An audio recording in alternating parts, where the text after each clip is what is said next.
Well, more than 3 weeks after Australians voted against an Indigenous voice to Parliament, a similar battle is brewing in New Zealand.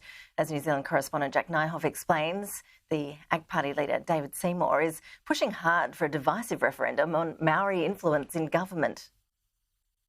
It's the ACT Party's big push, a proposed referendum and an end to co-governance. Co-governance is the idea that New Zealand is formed on a partnership between races. Māori, who are 17% of New Zealand, should have an equal say in the management of public decisions.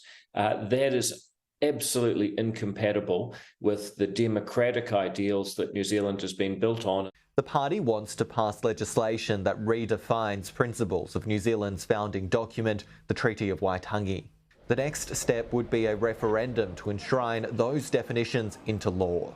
That interpretation has grown up over several decades, but it's never been properly debated in public.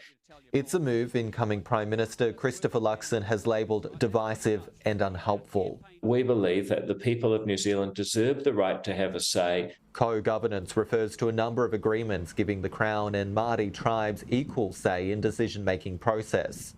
The New Zealand Human Rights Commission says shared governance is consistent with international human rights obligations. An example is the Waikato River Authority, a body that manages the country's longest river. 5 members are appointed by the New Zealand government, with the other 5 members representing Waikato iwi. It is Parliament that said the Treaty of Waitangi has principles in the first place. They don't exist in the actual document. The ACT Party says that if Parliament declares the principles exist, it should be Parliament that defines them. The National Party recently won New Zealand's general election with a minority of seats and needs the support of minor parties to form government. Coalition negotiations are currently underway behind closed doors between National, ACT and NZ First.